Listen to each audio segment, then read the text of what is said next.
It's not about the standards you preach, it's actually what you tolerate and holding your people accountable. And a lot of people say that, we accept nothing less than perfect. I think that's so stupid. Perfection is an illusion. We want to be perfect. Yeah, we always strive for that, but we accept nothing less than excellence. That's Mike Sarraille, retired U.S. Navy SEAL, founder of the Vetted Foundation, and co-author of The Talent War. Mike served 15 years as an officer in SEAL Team 3, alongside Extreme Ownership co-authors Jocko Willink and Leif Babin. He joined Dan to discuss the lessons he learned about leadership and what it takes to perform at the highest level. This will be a two-part episode, with part one focused on training and high performance. Dan, what should our audience be listening for in today's conversation? I want them to really listen to high performance, about resilience, ego, pride, ownership, the key attributes to becoming a high performer. I'm Kylie Schmitz. I'm Dan Lappin, and this is Breaking Sales, a nonconformist take on rejecting the sales status quo. Join the Lappin 180 team as we break the tried and died sales tactics and techniques that are failing you and your prospects. I liked in the book, I don't have, I think, the terminology right, but there was that program, 18 times, where you guys look at it from we're going to pull from the streets, and we're going to pull based on character, and we're going to train them all the skills. So yes, it's called the 18 X-ray program, and so this was stood up by the Army Special Operations community, specifically for the Special Forces community, which some people may know as the Green Berets. And there was heated debates. And when we were interviewing General Jerry Boykin, really one of the, you could say, founding members of Delta Force, who was in charge of the U.S. Army Special Operations community at the time, there were heated arguments there were camps that thought you had to have prior experience in the military, in the infantry, for a few years before you should apply to special forces. And ultimately, as they looked at the data from Vietnam, there were a lot of guys that were taken into the military and thrown right into Vietnam to learn the job of being a Green Beret over in Vietnam without going through formal school. And as they did research and they checked their ego and their emotions, they looked at the data and it said that actually they get a better candidate off the street who has no bad habits as long as they have all the attributes that they're looking for. It's so true. The clients that we coach and teach and many of the businesses that we meet with, they are always looking for industry experience and they prioritize it. And then when they bring the individual over, they scratch their heads more often than not and go, why isn't this individual paying off? We're paying extra top dollar for them. Why isn't this person performing like it says on their resume? So can you talk a little bit about that? Again, you go back to the 18 X-ray program of somebody that starts Special Forces training that maybe had 6 years in the Army versus somebody that's fresh off the street. As long as they have the attributes that you're looking for, you're ultimately going to hire for attitude and mindset, not what they've done before. Herb Kelleher, founder and CEO of Southwest, said it. He said it best. We hire for attitude and mindset. We can train the skills. And that's ultimately what you want. Now, you look at it. Why special operations? We call it assessment and selection. For the business world, assessment and selection just means hiring. The special operations hiring process is designed not to be sadistic. It's actually designed to push people to their edge. And that's ultimately what you want to try to do as best as possible during the interview process within legal means, is sort of apply pressure to people. Because when you apply pressure and you push people to their limit, that's when true character emerges. So you may have a CEO who has 15 years of experience, but has never been truly tested. And look at the environment we're currently operating in with COVID. There was a lot of leaders that didn't know how to handle this crisis. Again, General Jerry Boykin refers to this, and this is a common phrase within the military. We look for extreme character in our candidates because they constantly operate in a VUCA environment. VUCA stands for volatility, uncertainty, complexity, and ambiguity. And that defines the environment that we operate in a daily basis. So you need people of rock solid character that are going to remain emotionally intelligent in chaotic situations to lead the team and drive results. Industry experience is just not an indicator of that. You do use it in the evaluation process. Ultimately, what you want to look for, you're looking less at what they've done and more at the story that they've incurred, the failures, the successes, how they've learned, how they've developed as a human, how they've developed as a leader, not just 5 years of marketing experience. Yeah, I mean, there's no question our listeners, they're enthralled probably, Mike, with like your background and the training and the discipline and everything that you and your team has been through on such a high level. One of the things I took from the book is, about testing for the physical part, the emotional part, and the mental part. And you talk about knocking people down and seeing how they respond. I think that's fantastic. I think the challenge is, though, and I'd be interested in your perspective, is that I wish there was more of that in the business world. We don't start to improve until we reach the limit or the edge of our comfort zones. But there's just not enough of it in the business world. Can you share a little bit about on your thoughts on that? As a society, we always need to be balanced. And I think we've gone a little too far to one side of the spectrum that, uh, we're trying to create these cultures that are, quite frankly, we hide behind the words diversity and inclusion.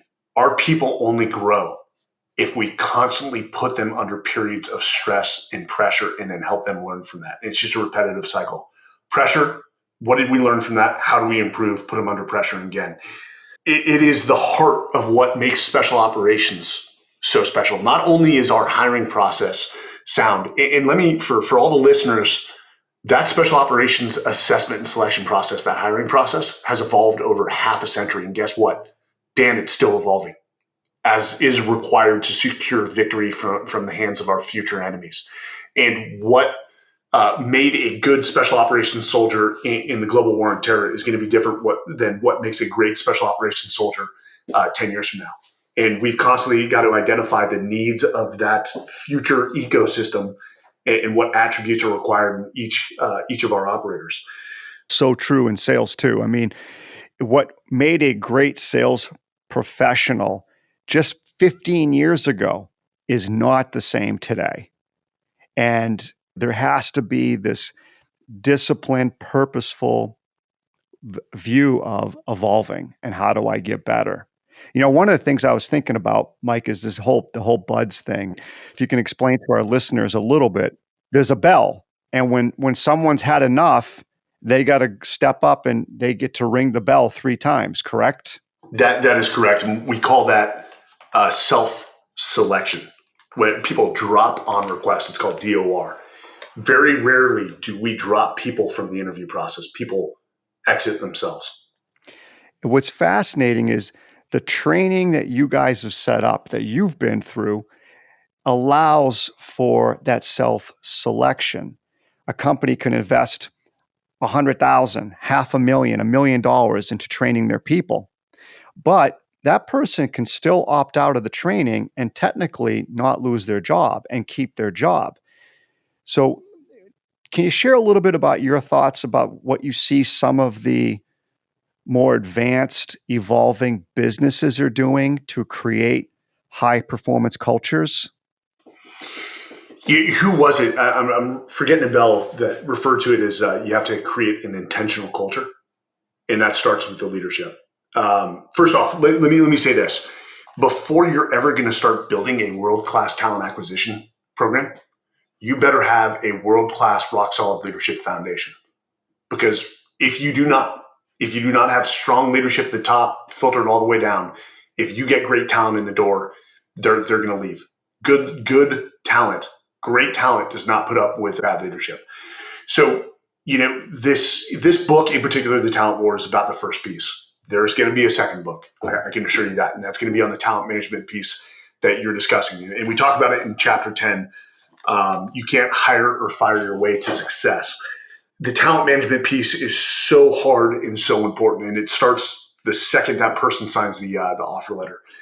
You have to be intentional about your culture. You have to understand what you stand for, and then you have to reflect that in your behaviors. Ben Horowitz wrote a great book about this. It's not what you say, it's what you do.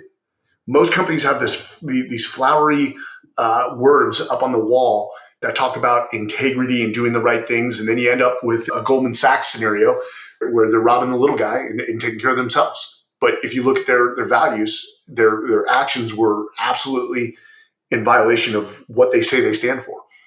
So I'm interested when you say people are spending this much money on leadership development programs. I'd be interested of the size of the company and how they're conducting that training as a whole. And I don't want to make, again, bad sort of accusations here, but a lot of companies don't know how to train their people. They just don't. The military at the end of the day is a leadership development program. In fact, it's the preeminent leadership development program in the world. That's all we do. It is, you look at boot camp or Marine OCS or OCS as a whole, it is a cultural assimilation. It's the longest onboarding process. And we're trying to reinforce behaviors, trying to break people of old habits and reinforce new behaviors, and having them understand what's acceptable and unacceptable in this organization and what's required for victory. Organizations just are not good at training people. I don't think there was a single course in my MBA program about talent management or how to train your teams. So you don't have to spend millions of dollars. In the second book, and we talk about it in this one, it talks about just simple techniques that the military uses, like after actions. We're constantly coaching and mentoring our people. We do an after action after every training evolution we conduct, and especially every mission we do overseas. It's mandatory. It's not optional. And when I come and talk with companies, hey, are you guys doing after action reviews or debriefs?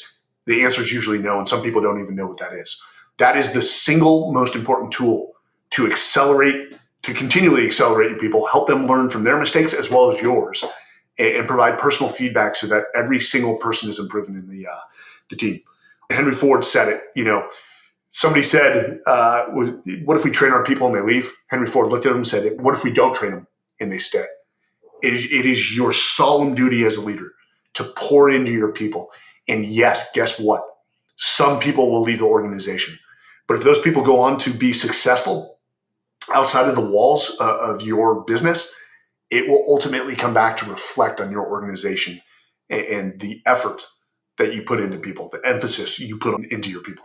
So before you go into buds, are there a lot of assessments that are done to kind of see what a person's character and behaviors might be? There are. It is a multivariate interview process.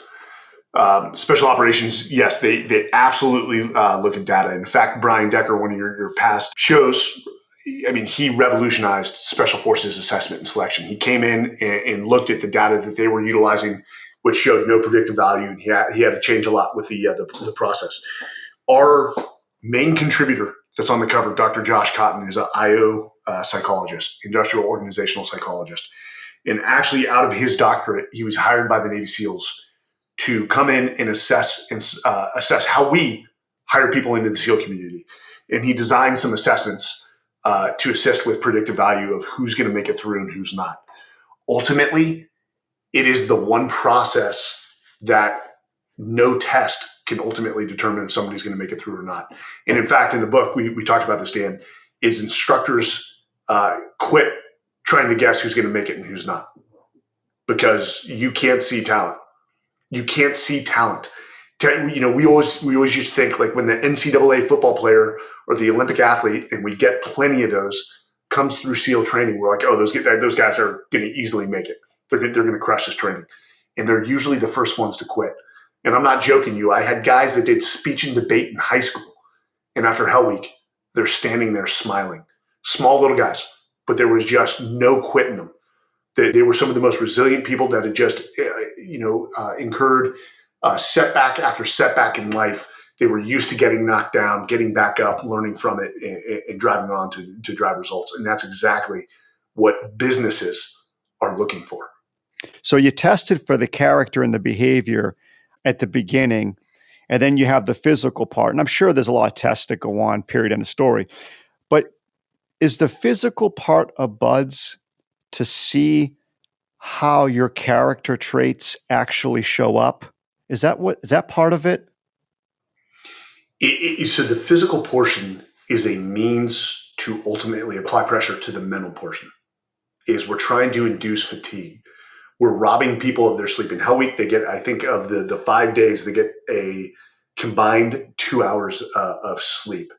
So your mind will break well before your body does. Your body is absolutely resilient. And if you look at, again, at Hell Week, which for the listeners is 5 days of scientifically orchestrated pain, they don't sleep for 5 days. Again, they get 2 rest periods, 1 hour each. And we just push them to the edge. They're constantly cold. They're constantly wet. They're constantly sandy for those 5 days. They're carrying boats on their head in teams of 6 to 7.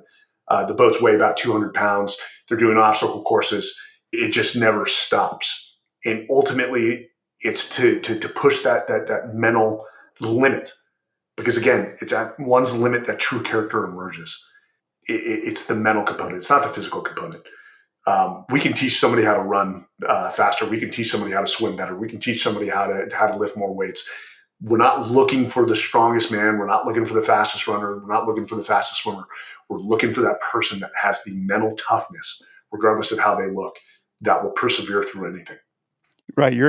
You're trying to see how their character traits and when their character traits show up, and if they even do. Exactly. The true learning doesn't take place until you're pushed to your limits. It's the same thing with character. If you put somebody in a very safe environment, a very controlled environment, you don't apply pressure and they're a big personality, they may fool you during the interview process.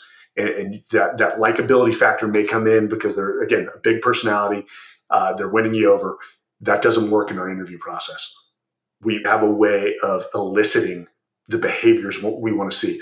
Ultimately, what are CEOs and business leaders trying to do? They're trying to match behaviors into certain roles. Look at it that way.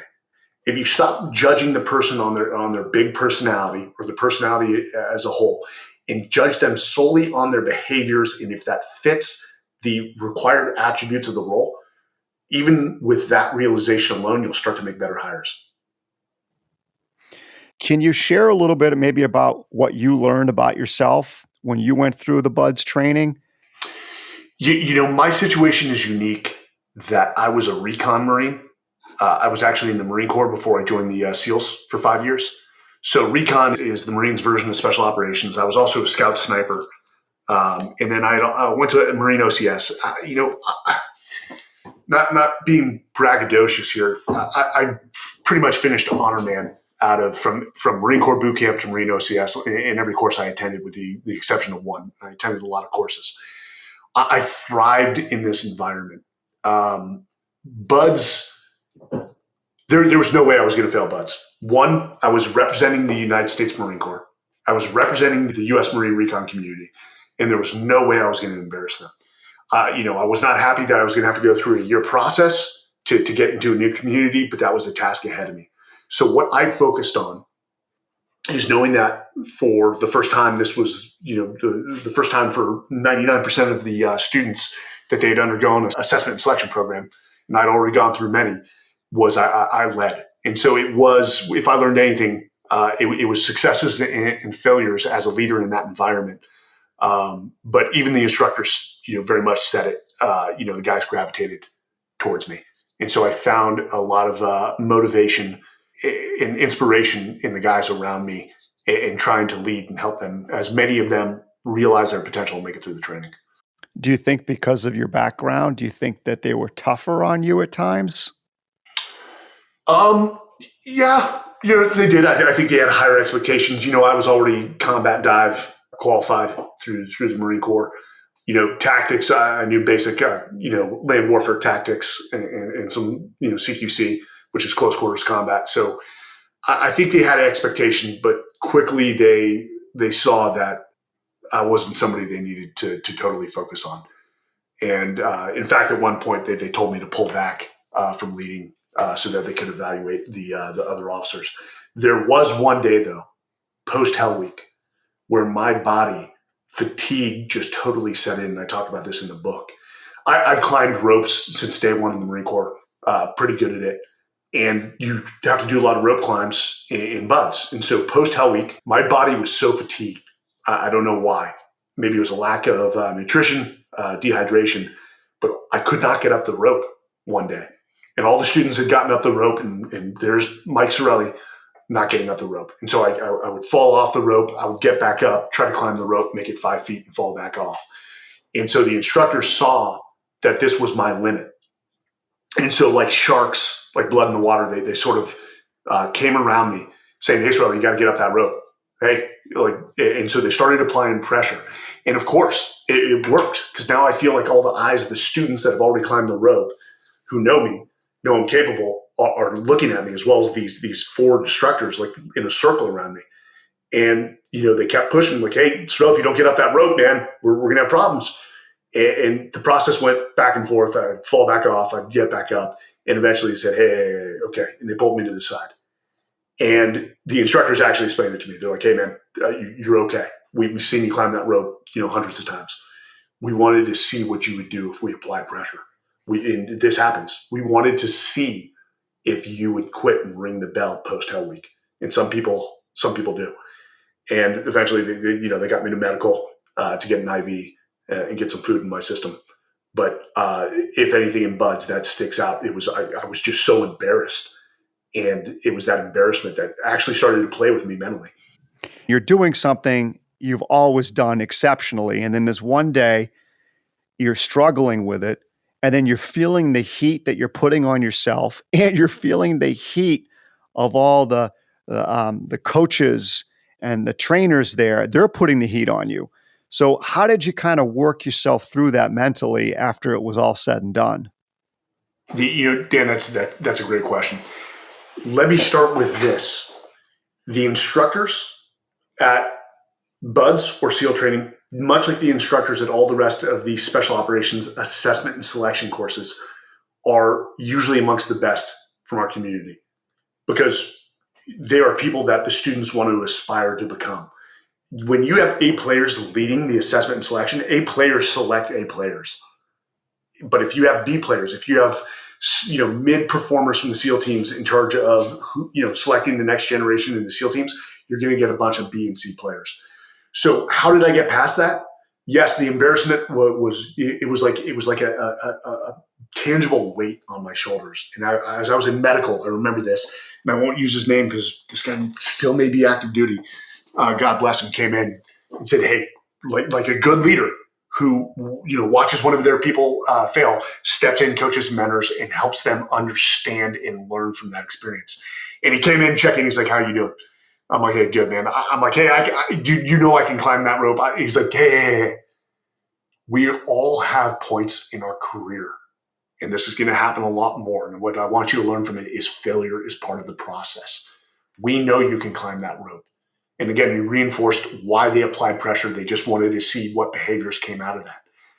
But he began to tell me about his time in the SEAL teams and all the times he had failed. But without those failures, he would not have become the SEAL that he is today. And that guy saw a lot of combat and went on to lead a lot of people in combat. And so again, we're not just yelling at students during special operations assessment and selecting.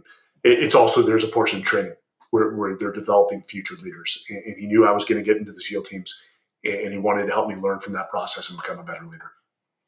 One of the things that I starred from your book, and I'd love to hear your thoughts on it more, because it's so relevant, I think, in any good business training, whether it's sales training, leadership training, is you said good training does not produce SEALs, it reveals them.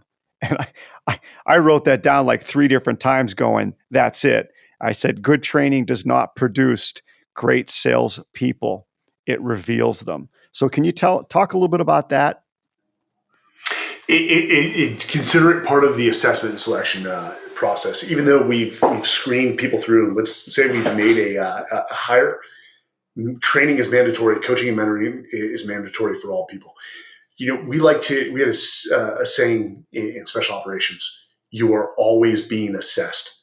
Even if you've been in this organization for 10 years, You are being assessed as to whether you are still curious, you're still hungry to train and get better, and if you're going to provide value, if you're going to be a multiplier to this organization. We saw it in the SEAL teams all the time. And again, it goes back to ego and complacency, where you constantly go through training. I don't care how long you've been in the SEAL teams, you are always going through training. And the second we identify that somebody's just sort of done, one, they're either wore out, or two, they think they have this figured out and they no longer need to train. That's a hallmark or a gate where we know we need to step in and sort of counsel that individual. But that's sort of the heart of that statement. Yeah, I mean, the training and the program and everything that you've developed to be able to make that statement, I would love to see more of that happen in the business world, where it might be good training does not produce the leader, it reveals them. Things like that. That'd be really cool to see. One of the other things that I know I talked about with Brian Decker, and he had mentioned it, and I'd like to get your thoughts on it, is this idea of keep expectations low, but standards high. Is that something that you guys have, through your training and everything and through all your experiences, is that something that has resonated through your experiences throughout all this time? The reason Brian said that, I'm going to guess here, and Brian is much smarter than I am, is that usually the tasks, the missions that we got within special operations, they were each unique in a way. It was not cookie cutter. And so we've had to come up with innovative ways to approach problem sets. And quite frankly, we didn't know how they were going to result. One thing about the special operations community that was unique is we sort of lived by the mantra, test a little, learn a lot.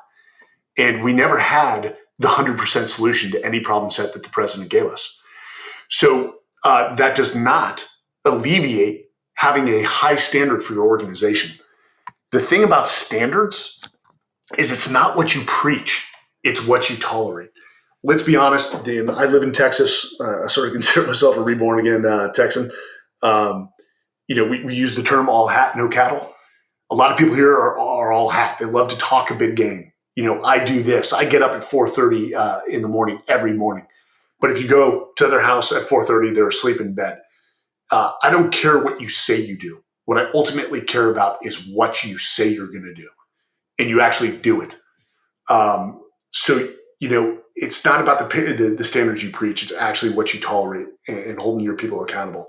We don't strive for perfection in the special operations community. And a lot of people say that we accept nothing less than perfect. I think that's so stupid. I've never seen perfect on the battlefield, ever. Every victory was so ugly, it wasn't even funny, because the enemy gets a vote in every single plan that we came up with. And for every action we took on the battlefield, the enemy had a reaction. And so it was like a slugfest in boxing. It just wasn't pretty, but we got it done and we won. So perfection is an illusion. And what Brian's saying is, we want to be perfect. Yeah, we always strive for that, but we accept nothing less than excellence. And we always, always strive for perfection, knowing that we will never achieve it. And that's part of life. And that's why we keep expectations low and we maintain excellence as a mantra within our community.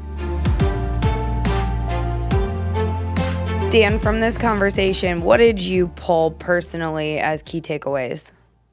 One thing that really resonated with me is this whole idea of great training. Two things Mike said. When they're in the buds and they're going through training and development, they call it scientifically induced pain.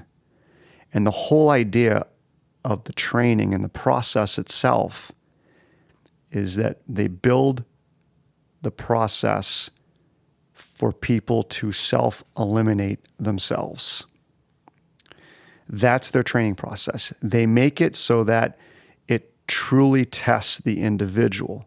And so when I reflect on that with the business world, that's so powerful if you think about it.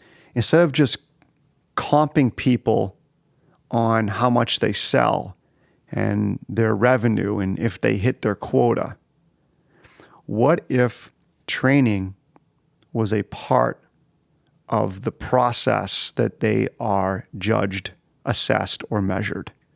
Because there's so many people out there right now that just keep doing the same thing that they always do.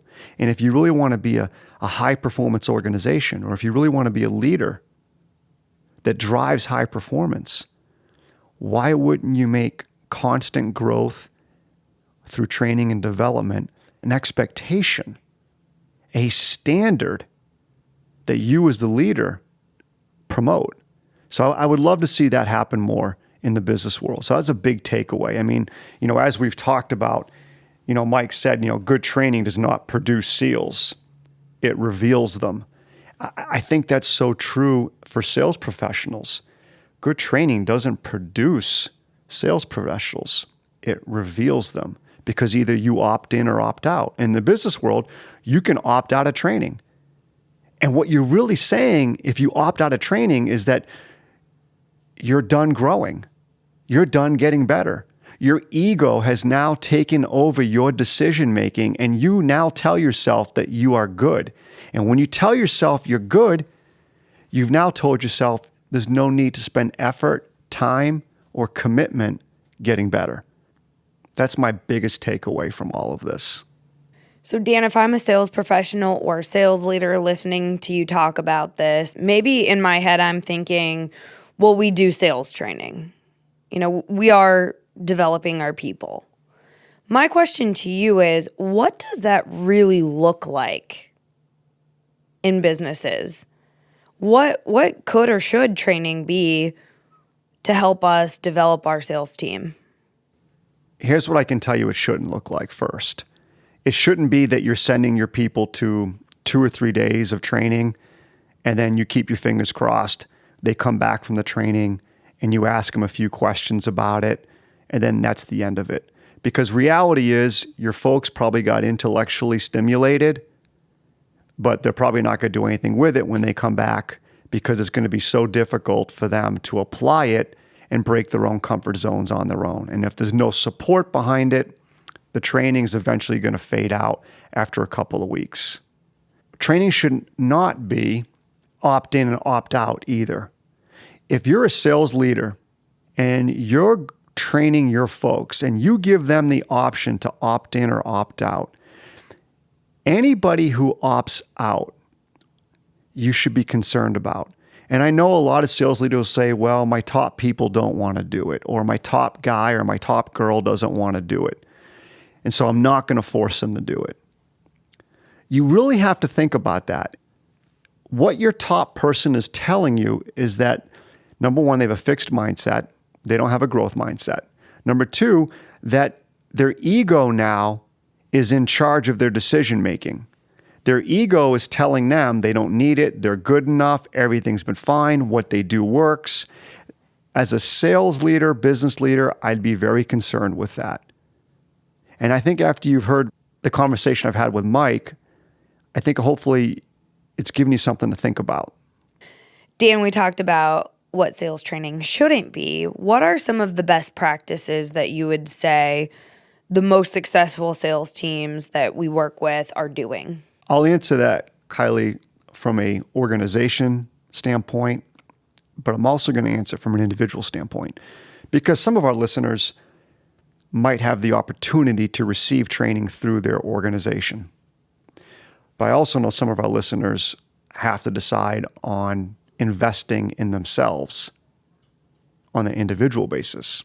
So let's go to the organization side first. So as an organization, we're starting to see some businesses do a much better job at taking the methodology of the training and, number one, implementing it and making it a part of their CRM so that the language becomes consistent in the organization. We're also seeing some of these top organizations where they take the concepts of the training, and then the sales leader or the business owner uses the concepts throughout their business reviews with each of the individuals that they're putting through the training. So the sales leader now, they use the language of the training in their one-on-ones. They use it in their performance reviews. So now what you're doing is you're seeing a consistency of methodology, language, expectations, and standards permeate throughout every week versus just the one time the training and development company like us shows up. There's something going on in between each one of the workshops and sessions that continues to support and promote the training. So that's on the organization side. On the individual side, we're starting to see a lot more people invest in themselves. And what we've seen is it typically comes now from the highest performers, where the highest performers now are the ones that are investing, the ones who are doing the best. They're the ones that are saying, I want to get better. I need to get better, because I think there is an acceptance to that now within the business community. And maybe sometimes now it's become an expectation. What we've also seen, though, even more so with a magnifying glass, is that the weaker performers are the ones who might need the training the most, but are less likely to actually invest in themselves. And they remain, unfortunately, the weaker performers. So the gap between the top performers and the weaker performers exponentially grows. I think Mike said it well. It's not what you preach within your business culture. It's more about what you tolerate. And I think that's what you have to ask yourself, both as an individual and as a business. What are you willing to tolerate as your standards? So are you willing to tolerate people opting out of the training that you've invested in, or are you not willing to tolerate it? Are you willing to tolerate people not growing, not investing in themselves? What are your standards for yourself as a business owner and as an organization? Or what are your standards as an individual? Your activity increases congruent with your standards. So if you have a high standards of performance for yourself, your activity will align with that. Now, it doesn't mean you're not going to struggle. It doesn't mean you're not going to have to make commitments and sacrifices, and you're going to have to work hard. And there's going to be plenty of days where, you're going to get kicked in the teeth. But if you have a high standard for yourself, you're going to make your way through it. What key takeaways do you think our listeners can walk away from this conversation with? So as a sales professional myself, and I'm putting myself right in the front lines here, I think number one is invest in yourself. If you haven't invested in yourself already, go do so. But don't invest in yourself with someone or within a methodology or philosophy that's going to be easy. Invest in yourself with someone or a methodology that's going to test you. It's going to push you. Remember, scientifically induced pain. It brings out the best in you. As Mike talked about, leadership is so important if you want to create a growth culture. As a leader, are you buying into the excuses because you're afraid to challenge the person's status quo? You're afraid to challenge their thought process because it's so hard to get good people nowadays, and you don't want to lose your people. If, as a leader, if that's your mindset, you're doing your organization and you're actually doing the person on your team a disservice. A players attract A players. Thanks for listening to Breaking Sales. If you want to get engaged with us outside of this podcast, be sure to go to our website, lappin180.com. That's LAPPIN180.com. And there you'll find information on upcoming workshops, different events we're doing throughout the United States, ways to engage with us on social media, as well as a form where you can suggest topics or guests for the podcast. We want to hear from you, so don't be shy. Kylie out. All right. Do we have another episode?